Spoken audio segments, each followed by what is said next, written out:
자, 여러분 안녕하세요. 네, 반갑습니다. 호남대학교 언어치료학과 변혜원입니다.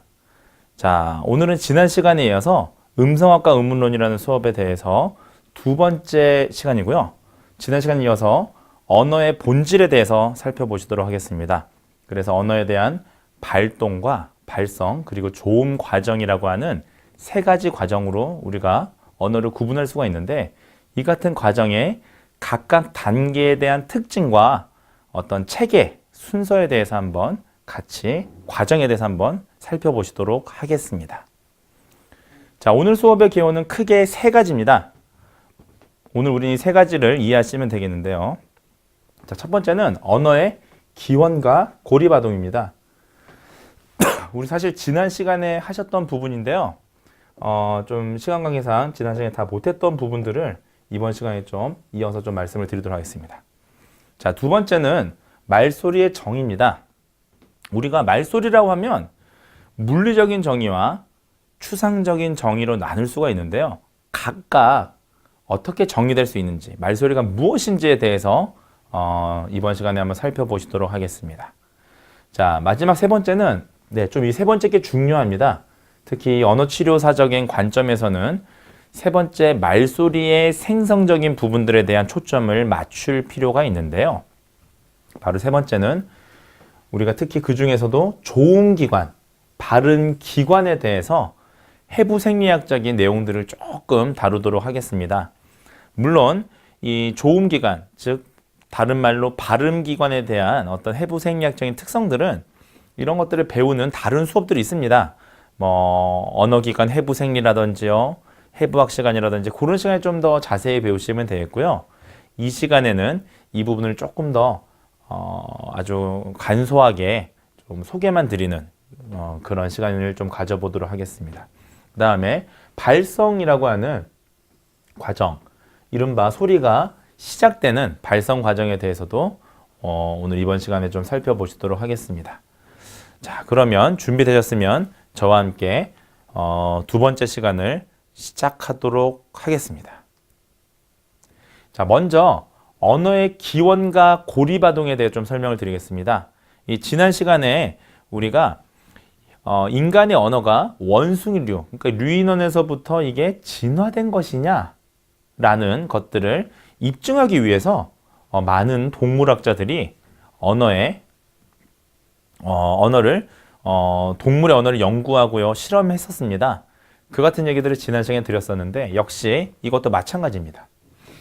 언어의 기원과 고리바동은 뭐냐 하면, 결론적으로 말씀을 드리면 언어라는 게 인간이 언어를 학습하는 데 있어서 언어를 습득하는 아주 중요한 시기가 있다는 것을 반대로 증명하는 그러한 사례들이 되겠습니다.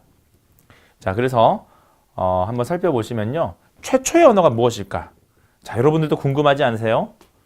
최초의 언어는 무엇일까요?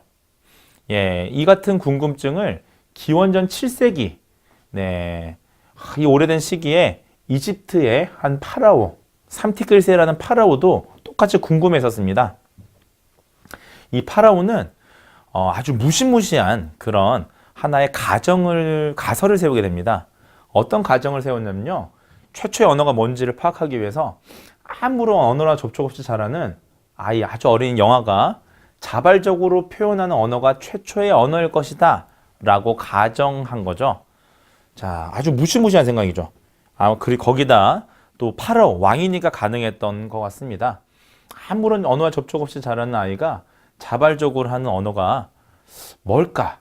자, 그러기 위해서 어떻게 했냐면요, 갓 태어난 두 명의 영아를요, 태어날 때부터 아주 지하방에다 가둡니다.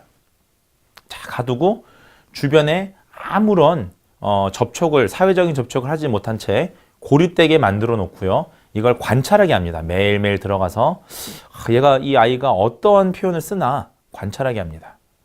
자, 그랬더니만 한 명의 아이는 죽고요, 한 명의 영아가 어느 날 베코스라는 말을 발성을 하게 되죠. 그래서 삼티끌새가 매우 기뻐하면서 베코스라는 말이 이게 최초의 언어다. 베코스라는 말이 어느 나라 말인지 한번 찾아봐라. 그래서 이게 만약에 예를 들면 이집트 언어라면요, 이집트 말이 최초의 언어가 될 겁니다. 네, 그렇게 했다라고 하는 기록이 나와 있습니다. 자, 여러분도 어떻습니까? 네, 사실 이게 좀 잘 된 실험이라 보기는 어렵죠. 네, 아주 잔혹한 실험이고, 아마 이 베코스란 말도요, 실제 이 아이가 자연 발생적으로 한 얘기라기보다는 제 생각에는 아마 이렇게 그 먹을 걸 갖다 주는 유모와의 접촉 과정에서 아마 그런 말이 학습되지 않았나 싶습니다. 자, 어찌됐든 최초의 언어가 무엇인가에 대해서 관심을 가지는 건 우리 인류가 우리 모두가 공통적으로 가지는 일종의 궁금증이었습니다. 예, 동서고금을 막론하고 이 같은 궁금증을 인간은 가져왔죠. 학문이란 이와 같습니다. 이런 궁금증에서 시작을 하는 거죠. 자, 이후에 언어의 기원. 자, 언어가 어떻게 생겨났나? 이 기원에 대한 연구가 근대에까지 활발히 이루어지게 됩니다. 네, 과연 언어라는 게 어떻게 생겨났고 어떻게 등장하게 됐는지. 자, 지금부터 간단히만 좀 살펴보시도록 하시죠. 자, 언어의 기원에 대해서는 여러 가지 주요 학설이 있습니다. 자, 뭐 이 부분 좀 편하게 들으시면 되는데요. 자, 주요 학설들을 제가 좀 말씀을 드리면 멍멍설, 땡땡설, 쯔쯔설, 아설, 끙끙설이 있습니다. 자, 이거 제가 지은 이름이 아니고요. 실제로 이런 명칭들이 붙여진 그런 주요 학설들입니다. 자, 하나씩 살펴보시면요. 자, 멍멍설 뭐냐면요. 루소 이런 아주 철학자들이 주장했던 건데요. 자, 언어라는 건 동물의 울음소리를 흉내내는 데서 언어가 발생했다. 자, 태초의 언어는 이렇게 인간이 주변에 있는 동물 울음소리를 흉내내는 의성어죠. 이런 거에서부터 언어가 발생했다라고 보는 게 멍멍설입니다. 자, 그 다음에요. 땡땡설이 있습니다. 자, 땡땡설은 뭐냐? 종소리처럼 이 고유한 소리를 표현하는 데서 발생했더라. 언어라는 게 이런 고유한 소리, 땡 이렇게 움직이는 이런 소리들을 비슷하게 따라하는 데서 언어가 발생했더라. 이거 아리스토텔레스가 주장한 겁니다. 엉뚱한 사람이 아니라 이런 위대한 철학자들이 주장한 것들이죠. 자, 츠츠설 역시도 루소가 아니다. 이 인간의 언어는 감정을 표현하는 데서 발생됐더라. 막 슬픈 감정, 흐흐흐, 뭐 기쁜 감정, 깔깔깔 이런 것들을 표현하려다 보니까 언어가 등장한 거더라 라고 얘기한 게 쯔쯔설이 되겠습니다. 자, 에스페르트라는 사람은 뭐라고 얘기를 했냐면 아설, 이 뭐냐면요. 자, 아니다. 언어는 원시인들이 귀신을 쫓는 의식에서 발생한 거다. 네, 이 원시 시대에는 샤머니즘이 아주 유행했지 않습니까? 그러다 보니까 이 귀신 쫓는 워이 이런 의식에서 언어가 발생을 했더라 라고 보는 거죠. 자, 마지막으로 주요 학설 중에 또 끙끙설이 있습니다. 예, 알렉산더 루리아라고 하는 좀 비교적 최근까지 생존하셨던 분인데요. 이분은 뭐라고 생각했냐면요. 그것도 아니다. 언어는 인간이 도움을 요청하기 위해서 어떤 그런 수단에서 등장한 게 언어다 라고 얘기를 한 거죠. 그걸 끙끙설이라고 합니다. 자, 여러분도 어떻습니까? 지금 제가 5가지의 언어 기원에 대한 주요 학설을 말씀을 드렸는데, 자, 여러분들은 어떤 게 좀 더 신빙성이 있다고 보시나요? 어떤 게 더 마음에 드시나요? 예, 사실 1번부터 5번까지 뭐 말은 되지만 사실은 어느 하나 과학적으로 사실 표현하기 좀 어렵습니다. 자, 그랬더니 1886년도에 파리 언어학회에서는 어떤 얘기를 하게 되냐면요. 더 이상 언어의 기원에 관한 연구는 접수하지 않겠소라고 선언을 하게 되는 거죠. 예, 왜냐하면 이 뭐 어느 학설 하나 아주 뭐 핵심적인 학설이 될 수도 없고요. 과학적으로 증명하기가 어렵기 때문입니다. 예, 더 이상 이런 건 논란의 여지가 있다라고 아예 선언을 한 거죠. 자, 언어의 기원은 이와 같습니다. 자, 다음은요. 언어에 대한 발달 시기가 있다라는 거. 즉, 언어라는 건 사실 인간이 태어나서 언어가 발달한 아주 중요한 특정 시기가 있습니다. 그 시기를 반증하는 예에 대해서 좀 지금부터 좀 말씀을 드리려고 합니다. 이 언어의 특정 발달 시기가 있다라는 이 예는 고리바동의 예에서 우리가 살펴볼 수가 있습니다. 자, 3가지 사례를 지금부터 좀 말씀을 드리려고 하는데요. 첫 번째 사례는 1920년에 인도에서 발견된 카말라 아말라 자매였습니다. 네, 이 자매는 이른바 당시의 언론에 늑대 소녀라고 우리가 보도가 됐었죠. 보시면 늑대 소굴에서 늑대 새끼와 함께 살고 있는 두 명의 어린 소녀를 발견하게 됩니다. 당시 이 발견자들 깜짝 놀랐죠. 발견 당시에 보면요, 언니 나이는 8살이었고요. 동생의 나이는 1.5세였습니다. 아주 어린 나이였죠. 이들은요, 두 발과 두 손으로 기고, 이 직립보행을 하는 게 아니라 기어다니고요. 음식을 손으로 먹지 못했죠. 네, 거의 정말 늑대처럼 살았습니다. 동생은 일찍 죽게 됩니다. 그리고 언니는 언어를 가르쳤지만 결국 45개의 단어만 습득하고 평생 동안 45개의 단어만 습득하고 죽게 됩니다. 자, 여러분들은 이 나이에 한번 초점을 좀 두시고 이 사례들을 좀 보시면 되겠습니다. 자, 두 번째 사례입니다. 자, 두 번째 사례는요.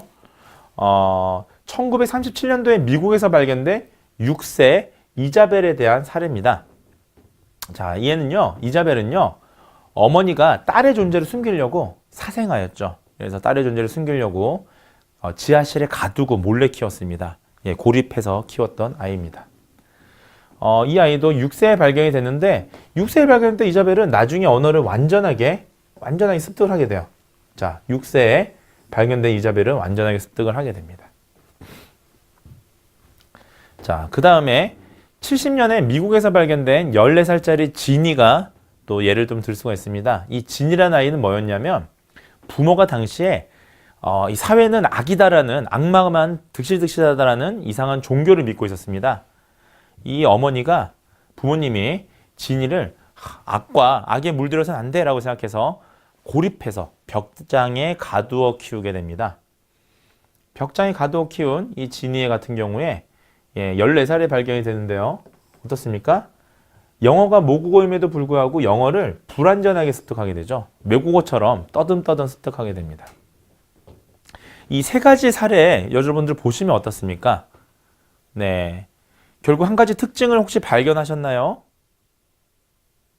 보시면 8살 때 발견됐던 아이는 결국 45개 단어만 습득하고 6살 때 발견했던 아이는 완전하게 언어를 습득하고 14살에 발견된 아이는 불완전하게 습득했죠. 자, 결국 이거를 우리는 언어의 발달 시기가 있다라는 걸 반증한 예고요. 이 발달 시기가 있다라는 게 결국 학자들에 따르면 언어는 적어도 6세 이전까지 발달이 돼야 우리가 정상적인 언어 발달이 가능하다, 언어 습득이 가능하다라는 이른바 이 이론이 뭐냐면요. 자, 바로 이게 바로 그 유명한 언어에 뭐가 있습니까? 바로 민간기. 언어에는 발달 시기가 있다. 민간기. 자, 이게 발달 시기를 얘기한 거예요. 특정 발달 시기가 있더라. 이거를 반증하는 하나의 예시가 되겠습니다. 사례가 되겠습니다. 자, 좋습니다. 우리가 언어의 민간기까지 좀 살펴보셨습니다.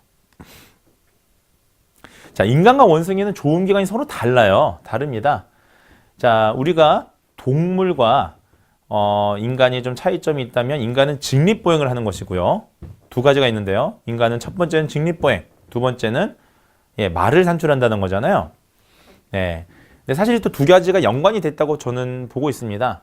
자, 직립보행을 하다 보니까 인간의 후두는 점차적으로 아래로 내려오게 됩니다.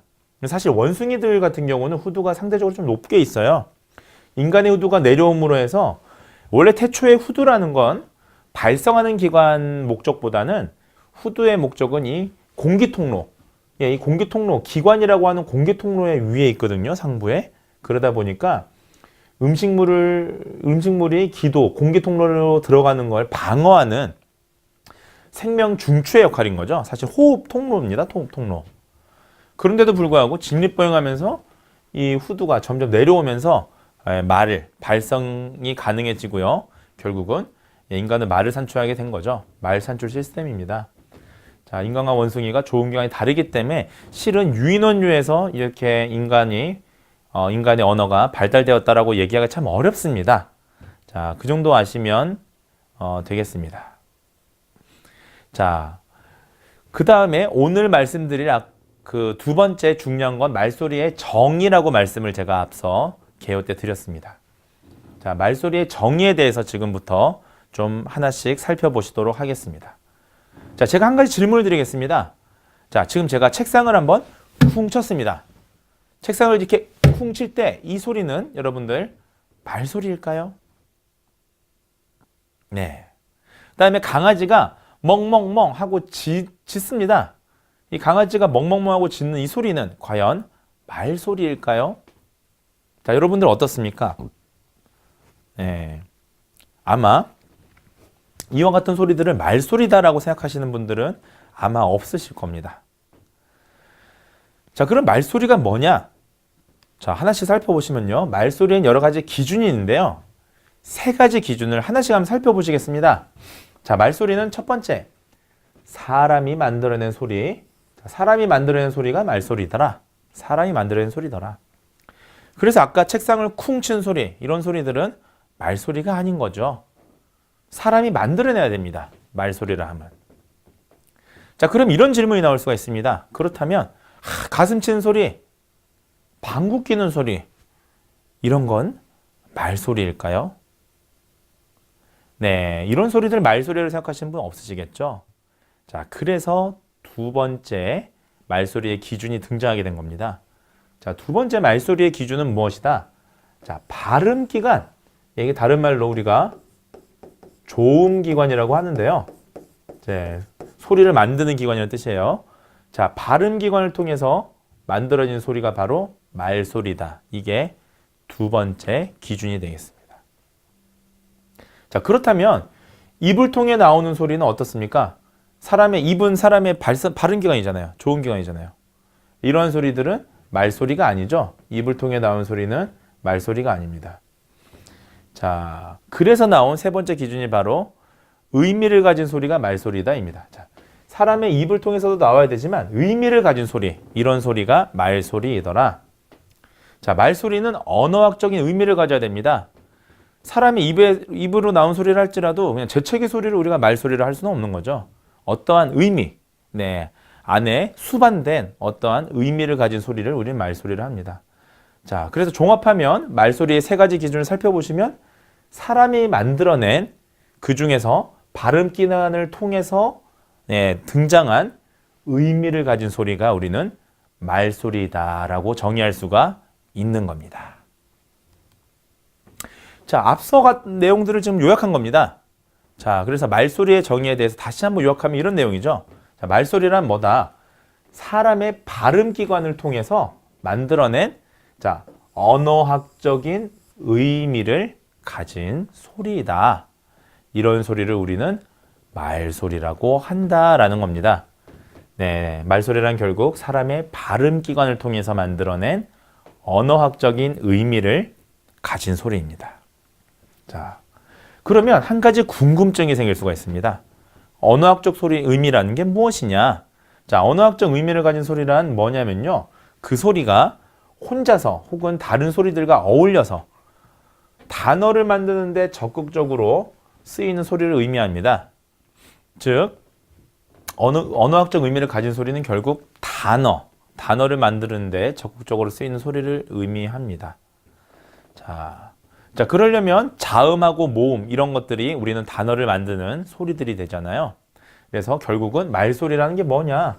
결국 종합하면 결국 이러한 것들 특징들 때문에 언어에 따라서 서로 다른 목록을 가질 수가 있는 거죠.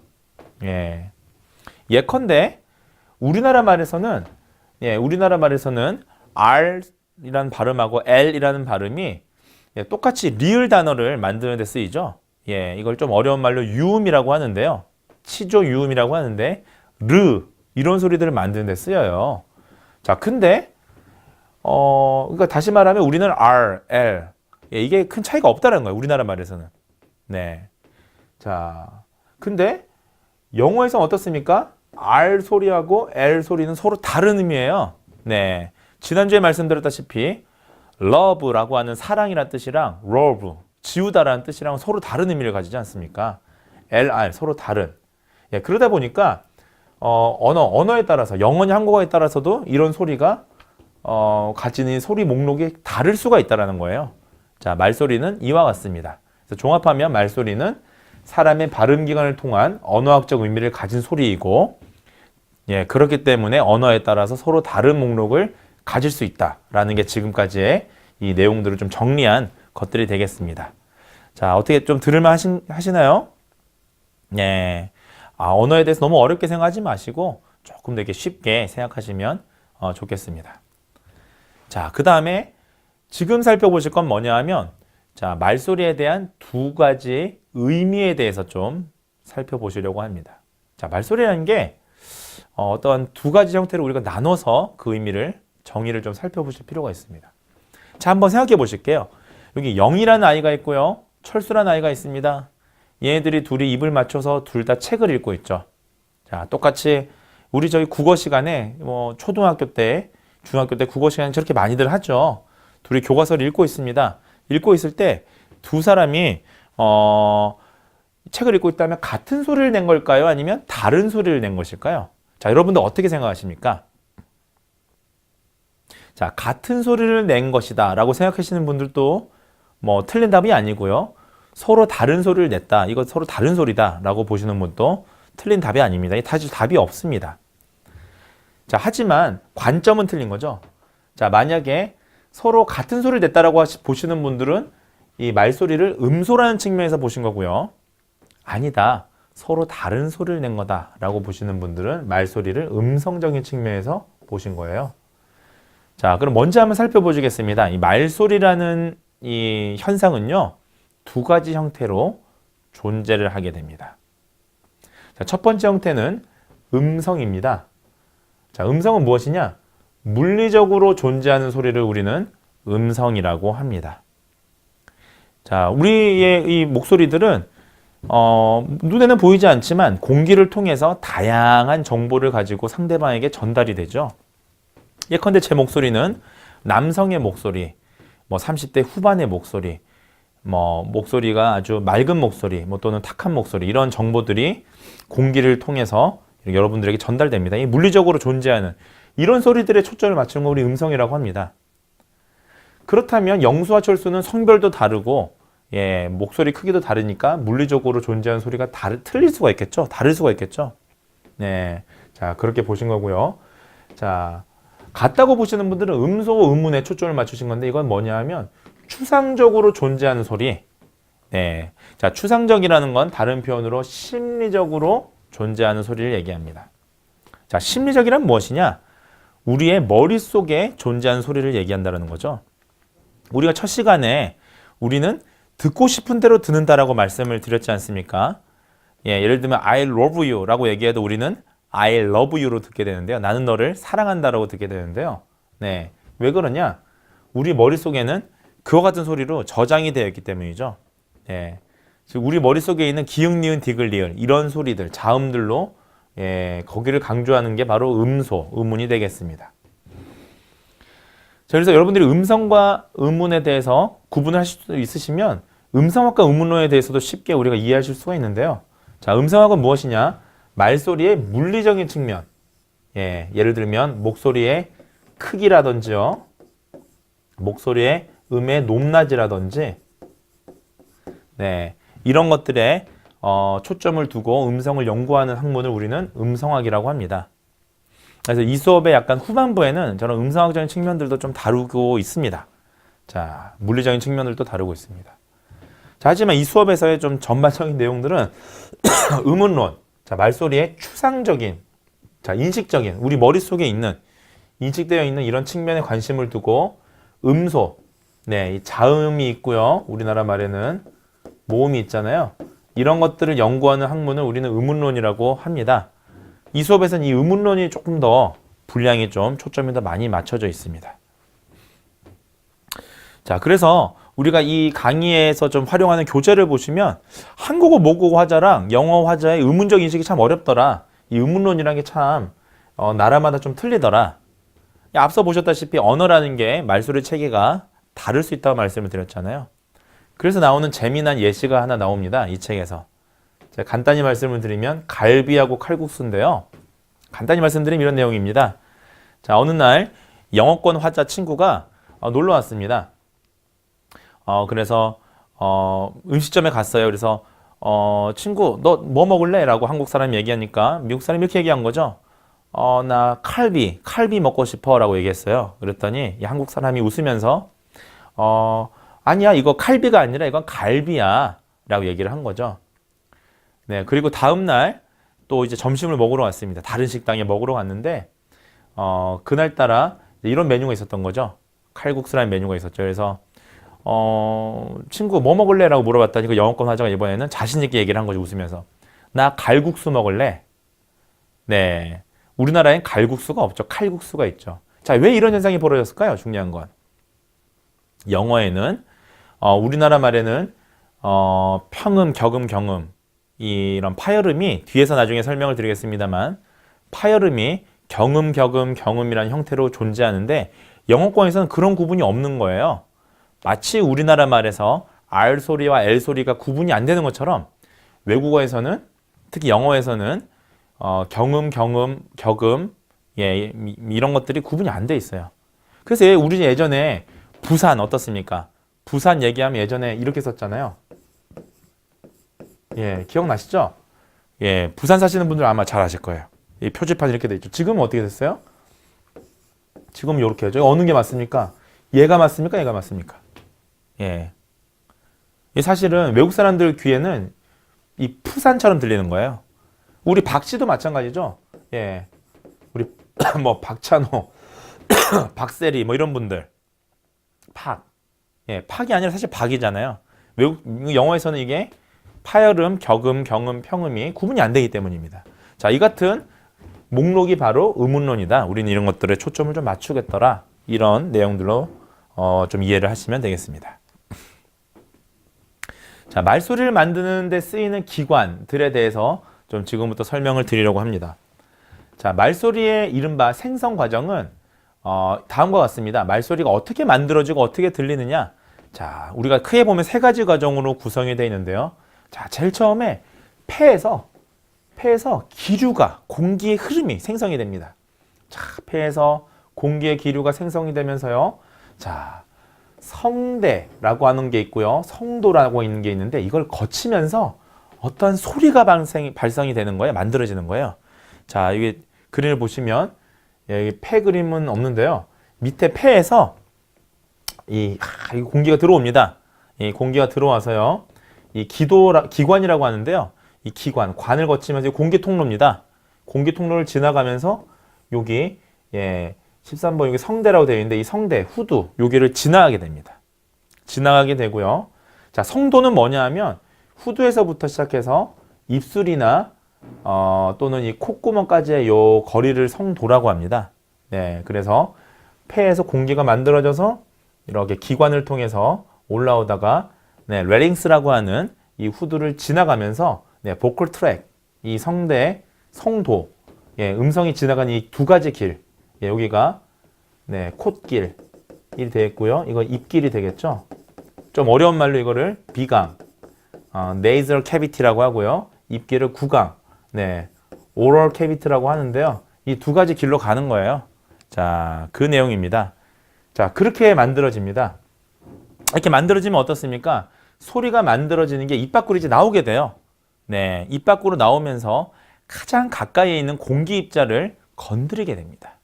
예, 눈에는 보이지 않지만 공기가 있잖아요. 이 공기를 건드리게 되죠. 자, 건드리면 어떻게 되느냐? 공기에 여러 가지 이 소리 정보들이 전달되게 됩니다. 공기와 부딪히면서 전달을 하게 돼요.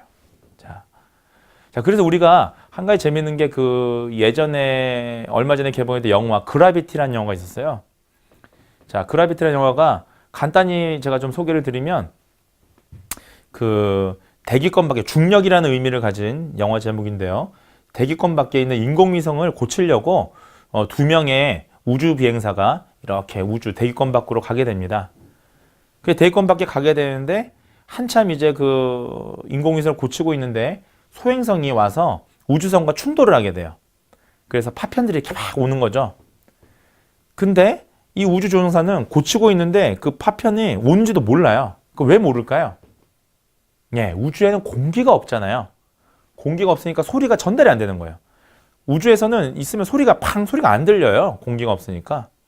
자, 그래서 그 영화가 상당히 리얼하게 그 부분이 이렇게 좀 나와 있는데 한번 영화 저기 보셔도 재밌습니다. 그래서 공기 입자를 움직이게 됩니다. 자, 이 지구에서는 공기 입자를 움직여서 자, 움직여진 공기 입자가 전달돼서 어디로 전달돼요? 귀로 전달되죠. 웨이를 거쳐서 이 귀 안에 있는 중이 안에 고막까지 건드리게 되면 고막에서는 어떻게 하죠? 가장 작은 뼈인 이소골, 네, 가장 인체에서 작은 세 개의 뼈를 건드리게 되고요. 그 뼈를 통해서 달팽이관, 인공와우라고 하는 달팽이관에 이 전기적인 신호를 주게 되면 그게 전기적 신호 형태로 뇌의 이 청신경으로 들어가서 말소리를 해석하게 되는 거죠. 그래서 결국 귀에 들리게 되는 그러한 일련의 과정으로 이루어져 있습니다. 그래서 폐에서 공기가 만들어진 소리가 결국 공기를 통해서 귀로 들어온다라고 이해하시면 되겠습니다. 자, 그래서 보시면 조금 더 아까 보충 설명을 드리면 이런 내용이에요. 우리가 보시면 발음기관 보시면 이렇게 옵니다. 이 아까 보시는 이게 지금 소스 필터 이론이라고 해서 우리가 소스 필터 이론이라고 하는데요. 이 공기가 소스 원천이 되고요. 이 후드 이 부분이 필터가 되는 거예요. 필터. 이 아주 이게 이 보컬 폴즈라고 해서 우리가 복수형 S가 붙으니까 이게 성대가 두 개의 아주 얇은 근육으로 이렇게 구성되어 있다는 걸 우리가 알 수가 있거든요. 네. 이 성대 주름으로 구성이 되어 있더라. 보컬 폴즈라고 하잖아요. 네. 그래서 이 두 개가 이 서로 붙었다 떨어졌다 하면서 필터 아주 막 그 풀필이 부르듯이 이렇게 떨리게 됩니다. 그러면 소리가 나오죠. 이때 소리는 버징 사운드라고 해서 벌의 날개짓 윙윙거리는 그런 소리들이에요. 벌의 날개짓 같은 소리들이에요. 그런 벌의 날개짓 같은 이런 소리들이 올라오면서요. 요쯤에서 이 성도라고 아까 말씀을 드렸잖아요. 고민을 하게 됩니다. 이 입으로 가게 될지 코로 가게 될지 고민을 하게 되죠. 조금 더 어려운 말로 자 구강, 오럴 캐비티로 가게 될지 비강, 네이설 캐비티로 가게 될지 고민하게 돼요. 이 소리가. 자, 이 과정을 우리는 공명이라고 합니다. 공명. 자, 레저넌스, 공명. 공명은 소리의 쉽게 얘기하면 울림이다. 울림이다. 울림이라 보시면 되겠죠. 자, 그래서 만약 입으로 가게 되면요. 입으로 가게 되면 구강자음이라는 게 형성이 되고요. 코로 가게 되면 이곳이 비강이라고 그랬잖아요. 코로 가게 되면 비음, 비강자음이라는 게 형성이 되죠. 네. 자세한 건 좋은 시간에 좀 배우도록 하겠습니다. 자, 지금 이 파트에서는 그냥 말소리를 만드는 기관이 뭐가 있다 정도만 보시는 거예요. 자, 그래서 공명을 하게 돼요. 자, 이때 이 입으로 가게 될지 코로 가게 될지 결정적으로 중요한 역할을 하게 되는 부분, 기관이 있습니다. 자, 그 부분이 뭐냐? 요 9번 이 부분이에요. 8번, 9번 이 부분인데요. 자, 이 9번 보시면 국외수라고 나와 있죠. 국외수. 사실은 국외수 다른 말로 목젖이라고 하는데요. 예, 국외수라고 하기도 하고 이 부분을 좀 다른 말로 우리가 연인두라고도 하기도 합니다. 제가 좀 글씨가 너무 많은 관계로 제가 좀 슬라이드를 넘겨서 다시 좀 깨끗하게 좀 보여드릴게요. 자, 이 9번 이 부분인데요. 이 부분이 이 공명이 코로 울리게 되느냐, 입으로 울리게 되느냐의 결정적인 역할을 하게 돼요. 이 9번 이 부분이 이렇게 수직으로 이렇게 있으면서 맞게 되면 입으로 갈 수밖에 없죠, 소리가. 그렇죠? 이게 이렇게 지금처럼 열려 있으면 코로 울리게 됩니다. 자, 이 부분을 국외수, 정확한 부분은 국외수라고도 하는데요. 자, 우불라라고 하는 목젖인데 이 부분이 요 8번부터 9번까지를 통틀어서 우리는 이거를 연인두라고 해요. 연인두. 네. 자, 벨로파린자 연인두라고 합니다. 이 인두라는 부분 사실 요 뒤에 있는 요 부분이긴 한데 요 합쳐서 다 연인두라고 해요. 자, 그래서 이게 닫히게 되면 이렇게 점선처럼 이렇게 해서 닫아지게 되면 소리가 이쪽으로 나오잖아요. 이거를 연인두, 요런 현상을 연인두 폐쇄라고 해요. 네. 벨로파린자 크로지어라고 합니다. 연인두 폐쇄. 자, 때로는 요런 게 안 되시는 분들이 있으세요. 자, 뭐 예를 들면 뇌 손상을 당하셔서 요런 부분, 뇌졸중이나 이런 것 때문에 요 연구계를 상승시키는 근육들이 마비가 되는 경우들이 있습니다. 예, 또는 뭐 이런 생성이 안 되시는 분들도 계세요. 구개파열 환자분들 중에서 보시면 이런 부분이 비어 있는 분들도 계십니다. 뭐 점막하 구개열 뭐 이런 사람들이요. 뭐 또는 청각장애 분들 중에는 멀쩡한데도 불구하고 이 기관이 어떻게 움직여야 할지 모르시는 분들도 계세요. 네. 이런 부분들은 우리가 눈으로 보고 발음을 학습할 수가 없지 않습니까? 그래서 이거를 안 되시는 분들을 뭐라고 하느냐? 못 움직이는 분들을 연인두 폐쇄 부전이라고 해요. 네, 그래서 이거를 VPI라고 하죠. Velopharyngeal Incomplete라고 표현을 합니다. 네, 폐쇄 부전 참고 삼아 아시면 되겠습니다. 그래서 이 결론적으로 중요한 건 이 구강으로 산출되느냐 비강으로 산출되느냐의 공명 과정에서 가장 중요한 역할을 하는 게 바로 이 연인두 부분이더라. 연국의 부분이더라. 이 부분을 이해하시면 되겠습니다. 네, 자, 저도 슬라이드를 넘겨보겠습니다. 자, 아까 제가 그 폐에서 산출된 소리가 자, 여기 폐에서 산출된 소리가 요 13번 보컬 폴스라고 하는 13번 성대를 거치게 돼 있다고 그랬는데요. 이게 필터라고 그랬는데 자, 이 성대에 대한 그림이 여기 나와 있죠. 자, 그림이 나와 있습니다. 좀 간단히 구조를 좀 보시면요. 자, 이게 지금 위에서 보시는 거고요. 그러니까 후두 내시경 같은 걸로 봤을 때 요 앞에 여기가 뒤에예요. 아, 어디가 앞이냐? 지금 제 목 여기 보이시죠? 요 튀어나온 거. 예, 애덤스 애플이라고 하잖아요. 예, 이걸 갖고 목젖이라고 하시는 분들 계신데 목젖은 이게 아닙니다. 자, 목젖은 여기 보시는 요 부분이 목젖이에요. 9번. 예, 9번 이거 우불라라고 하는 이게 목젖이고요. 이거는 갑상연골이에요. 갑상연골. 자, 이게 여기 앞부분입니다. 자, 그래서 요 부분이 요거예요. 요 지금 여기 있는 요 부분. 자, 요거를 방패연골. 우리나라 말이고요. 좀 한자어로 하면 이거 갑상연골이라고 하죠. 갑상연골. 자, 주요 지금 부위를 보고 계십니다. 갑상연골. 자, 갑상연골이 있고요. 자, 갑상연골 뒤에는 뭐가 있느냐? 예. 갑상연골의 제일 뒤에는 여기 지금 그림에서는 거의 안 보이실 텐데요. 제일 그 후두의 제일 밑에 부분에 반지연골, 반지 모양의 반지연골이라는 게 있습니다. 이거 한자어로 네, 윤상연골이라고 하죠. 윤상연골. 자, 이게 있습니다. 자, 반지 모양의 윤상연골이 있죠. 네, 윤상연골이 있고요. 자, 그 위에는 못불연골 또는 다른 말로 피열연골. 네, 못불연골이라고 하기도 하고 이거를 호미연골이라고 하기도 해요. 자, 근데 한자어로 피열연골이라고 합니다. 자, 피열연골. 이게 이 위에 있죠. 자, 그렇게 이 연골들이 구성이 되어 있습니다. 이 시간은 사실 해부학 수업은 아닙니다. 그래서 이게 아주 뭐 세부적인 내용을 말씀을 드리진 않아요. 이렇게 구성이 되어 있다 정도만 말씀을 드리는데 연골의 역할은 뭐냐? 자, 연골의 역할은 예, 해부학적인 부분에서 연골의 역할은 근육의 명칭을 붙여주는 예, 이른바 지침, 레퍼런스가 되는 부분이에요.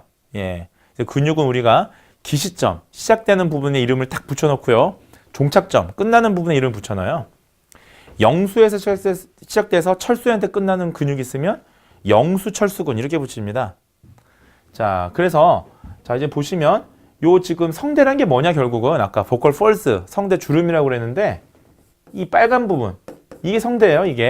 이게 지금 성대 인대, 네, 리가먼트 여기는 인대로 되어 있고요. 뒤에는 머슬, 근육으로 되어 있죠. 요게 수도 없이 빠르게 움직이면 이게 지금 저처럼 발성이 되는 거예요.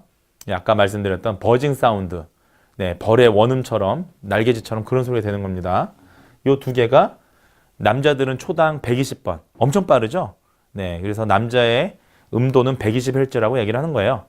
여성은 한 220Hz, 그래서 220Hz 이렇게 얘기를 하는 겁니다. 자, 이거 성대 인대를 다른 말로 뭐라고 하느냐? 예, 갑상피혈근이라고 해요. 이거를 성대 인대를 다른 말로 갑상피혈근이라고 합니다. 성대를. 왜 갑상피혈근이냐? 자, 여기 갑상연골. 지금 이게 갑상연골이라고 그랬잖아요. 한자어로. 갑상연골에서 시작해서 요 뒤에 끝나는 게 어디서 끝났습니까? 피혈연골에서 끝났죠. 그래서 갑상피혈근이다.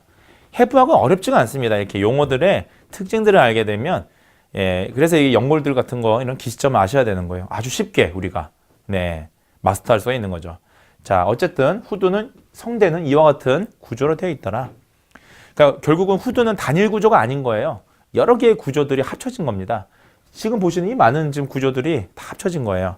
자, 이렇게 구성이 되어 있더라라고 보시면 됩니다. 자, 기류는요, 소리는요, 후두에서 조절 과정을 거친 후에, 자, 아까 보셨던 후두를 거치면서 위 소리가 나온 후에 조음기관을 거치면서 음가를 가진 소리로 분야됩니다. 자, 그래서 조음, 소리를 만든다는 뜻이잖아요. 만들조자잖아요. 우리가 만들조. 네, 음을 만드는 기관. 그래서 우리는 이걸 조음기관이라고 하는데요. 지금 제가 하듯이 이 다양한 이런 다채로운 소리들은 조음기관을 거치면서 나는 소리들이에요. 자, 그래서 조음기관에 대해서 간단히 살펴보겠습니다. 자, 우리나라 말의 조음기관은 어디가 있느냐? 제일 먼저 여기 앞부분. 네, 여기 이빨이에요. 지금 이게 입술이고 양이 입술이고 여기 뾰족한 거요. 뾰족한 거 이게 이빨입니다. 자, 이게 위턱이 되겠죠? 자, 위턱 1번 이 부분 뭡니까? 치경. 다른 말로 치조라고 합니다. 치조. 자, 영어로는 알베올라 리치라고 합니다. 자, 우리 등산 좋아하시는 분들 알 텐데 리치화 등산화 이 표현 쓰잖아요. 밑에 밑창이 아주 이게 네모네모한 걸 얘기하잖아요. 치경도 보시면 이빨 뒷부분이 네모나죠. 여기 살짝 네모. 이게 혀로 한번 훑어보시면 되는데요. 네모난 부분 이걸 치조라고 해요. 알베올라 리치. 자, 두 번째 조금 뒤로 오시면 경구개라는 부분이 있습니다. 2번 경구개. 예, 울퉁불퉁한 입 안쪽을 한번 이렇게 훑어보시면 울퉁불퉁한 부분이 있어요. 이거 경구개라고 합니다. 네, 하드 팔렛. 네, 우리가 왜 예전에 초등학교 때 팔레트라고 했지 않습니까? 이게 그림 그릴 때 이렇게 네모나고 이렇게 네모네모 있는 거, 색깔 섞는 거.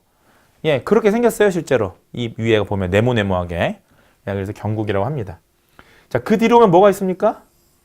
연구개가 있죠. 네, 아주 말랑말랑한 부분이 혀로 이렇게 한번 느껴보세요. 말랑말랑한 근육 같은 점막 부분, 촉촉한 이 점막 부분을 연구개라고 합니다. 영어로는 아주 부드럽다고 해서 소프트 팔렛이라고 하는데 또 다른 말로 벨룸이라고 하기도 합니다. 네, 소프트 팔렛, 연구개. 자, 4번 맨 뒷부분 이게 구개수. 아까 보셨죠? 우블라, 구개수. 이게 다른 말로 뭐다? 아까 보셨던 목젖이다. 여러분들 적어도 이 수업 들으시는 분들은요. 목젖 하면 이 목젖이 아니에요. 남자의 목젖이 튀어나와서 이게 아니에요. 목젖은 뭐다? 입 안에 있는 이 부분이다. 구개수가 목젖이다. 자, 그 정도는 우리가 이제 명칭을 구분할 수 있으셔야 됩니다. 자, 아래턱은 보시면요. 요 앞에 팁이라고 하는데요. 혀끝이 있고요. 앞에 그 다음에 혀날이 있고요. 네, 블레이드, 혀날이 있고요. 혀몸이 있죠. 텅 바디, 혀몸이 있어요. 네, 그리고 혀몸은 다시 전설, 중설, 후설 세 개로 나뉩니다. 자, 앞에 부분은 전설, 뒤에는 중설, 맨 뒤에는 후설. 자, 3등분을 합니다. 이거 나중에 왜 중요하냐면요. 왜 이렇게 나누냐면 이거 나중에 모음 있죠, 모음. 모음을 구분할 땐 우리가 혀의 위치를 가지고 구분해요. 자, 뭐 혹시나 이 수업을 듣기 전에 아마 들어보셨던 분들도 있을 텐데 전설 모음, 후설 모음 이런 거 들어보셨죠? 네, 그게 바로 이겁니다. 전설, 혀 앞쪽에, 후설, 혀 뒤쪽에 이러한 위치를 우리가 구분하기 위해서 3등분을 하는 겁니다. 자, 이런 것들이 조음기관, 대표적인 이 구강에서의 조음기관이다라고 보시면 되겠습니다. 결국 이 조음기관 어렵게 생각할 필요 없죠. 혀나 턱 이런 것들을 얘기하는 겁니다. 자, 이런 것들을 조음기관이다라고 얘기를 합니다. 자, 그 다음에 말소리가 만들어지는 과정에 대해서 지금부터는 설명을 드리려고 합니다. 자, 말소리가 만들어지는 과정을 이해하기 위해서는요. 말소리의 세 가지 생성 과정에 대해서 이해하셔야 됩니다. 세 가지 과정이 있어요. 자, 뭐가 있느냐? 발동 과정이 있고요. 두 번째는 발성 과정이 있고요. 세 번째는 조음 과정이 있습니다. 자, 하나씩 살펴보시도록 하겠습니다. 자, 발동 과정이 뭐냐? 발성 과정이 뭐냐? 조음 과정이 뭐냐? 자, 밑에 좀 그림을 보시면요. 발동 과정은 기류를 조달하는 과정입니다. 자, 기류가 위로 올라오는 과정이에요. 올라오는 과정. 네, 기류가 공기의 흐름이잖아요. 공기의 흐름을 이렇게 오는. 우리가 오토바이 이렇게 시동 걸 때 뭐라고 합니까? 부릉 부릉 걸 때 발동 건다라고 하지 않습니까? 그러면 오토바이에 이렇게 전기나 기름이 와서 이제 움직이게 되겠죠? 자, 발동. 자, 발성 과정. 기류를 조절하는 과정입니다. 발성 과정. 자, 발성 과정은 기류를 조절한다. 어떻게 조절한다? 네, 이때 유성이냐? 나중에 살펴보실 거예요. 오늘은 이 정도만 말씀을 드립니다. 자, 유성음이냐, 무성음이냐? 성대를 떨리느냐, 성대를 떨리지 않느냐, 이런 기류를 이 발성 과정, 성대가 떨리는 과정에서 조절을 하는 거예요. 자, 세 번째는 조음 과정입니다. 성대가 이제 떨리는 과정을 지나가게 되면 이제 발음을 만들어주는, 우리 아까 조음이라는 게 조음경을 통해서 음가가 구분된다고 그랬잖아요. 지금 제가 발음하듯이 아주 여러 개의 소리들이 나오는 그 과정, 이거 기류의 변형 과정입니다. 이 왜 변형 과정일까요? 간단합니다. 우리가 조음 과정은 결국 자음과 모음이 있는데요. 우리가 나중에 살펴보겠습니다만 자음은 어떻습니까? 조음기관의 방해를 받는 소리예요. 조음기관의 방해. 자, 이거를 그래서 방해음이라고 해요. 장해음이라고 해요. 방해. 자, 방해를 받아서 장해음이라고 그래요. 자, 조음기관의 방해. 무슨 방해를 받느냐? 조음기관, 구강 구조가 좁아지거나 넓어지거나 하면서 소리가 바뀌어요. 꺾여요. 여러분들 뭐 색소폰 같은 거 부르실 때 보면 어떻습니까? 그냥 불면 소리밖에 안 나죠? 이 버튼 누르면 이 관 모양이 바뀐단 말이에요. 바뀌면서 도레미파솔라시도 소리가 나오지 않습니까? 자, 그처럼 그런 소리의 흐름에 방해를 받으면 다양한 소리가 나오는 거예요. 모음은 방해를 받지 않는 소리죠. 그래서 조음 과정에서는 뭐다? 이처럼 방해를 주느냐, 방해를 주지 않느냐 소리를 바꾼다, 변형한다 라고 보시면 되겠습니다. 이러한 소리들이다 라고 이해하시면 아주 쉬울 것 같습니다. 자, 그래서 결국은 이러한 발동, 발성, 조음으로 이루어진 세 가지 생성 과정에 대한 순서도 이해하셔야 되고요. 이러한 과정의 특징도 이해하셔야 됩니다. 자, 이거는 우리가 다음 시간부터 자, 발동이 뭔지, 또 발성이 뭔지, 조음이 뭔지는 다음 시간부터 제가 아주 세부적으로 특성과 절차, 과정들에 대해 좀 설명을 드리겠습니다. 자, 오늘 수업은 여기까지입니다. 들어주셔서 너무 감사합니다.